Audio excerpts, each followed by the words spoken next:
उपराष्ट्रपति जगदीप धनखड़ का बड़ा बयान। सीबीआई चीफ की नियुक्ति में सीजेआई आखिर क्यों शामिल?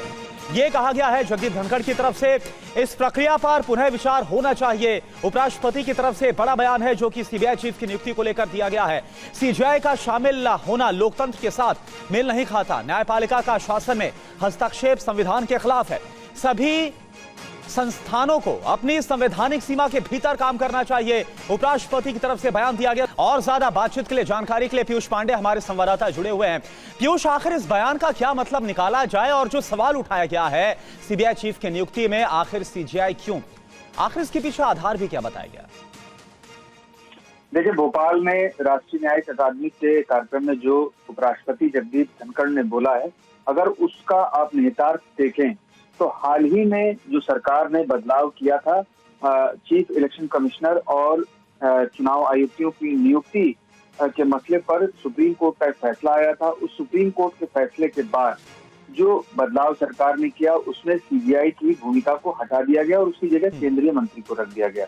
अब लगातार ये बहस चल रही है कि आखिर जो चुनाव आयुक्त हैं उनकी नियुक्तियों में क्यों नहीं होना चाहिए सीबीआई को। उसी के मद्देनजर जो उपराष्ट्रपति जगदीप धनखड़ की तरफ से सवाल उठाया गया है, क्योंकि पूर्व में सुप्रीम कोर्ट के फैसले हैं और उन्हीं फैसलों के आधार पर सीबीआई जो चीफ है उनकी नियुक्ति में जो सीजेआई है उनकी भूमिका है। 3 सदस्यीय समिति होती है, उसमें एक प्रधानमंत्री, दूसरी तरफ जो विपक्ष के नेता होते हैं और तीसरी तरफ सीजेआई होते हैं। तो ये जो समिति तय करती है कि कौन सीबीआई चीफ होगा, तो उपराष्ट्रपति जगदीप धनखड़ का ये कहना है कि आखिर जो कार्यपालिका का काम है, जो नियुक्तियां हैं, उसमें सीबीआई का क्या काम है, न्यायिक हस्तक्षेप है सीधे तौर पर, उनका ये कहना है।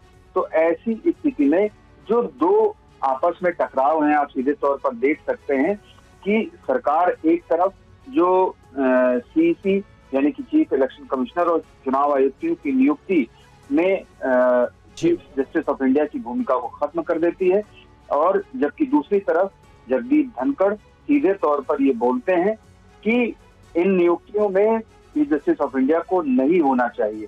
तो ऐसी स्थितियों में आप ये समझ सकते हैं कि कहीं ना कहीं ये एक परिपाटी तैयार की जा रही है कि सीजेआई की भूमिका कार्यपालिका के क्षेत्र में नहीं होनी चाहिए और इसे न्यायिक हस्तक्षेप माना जाना चाहिए। तो कुल मिलाकर के इसका निहितार्थ ये है।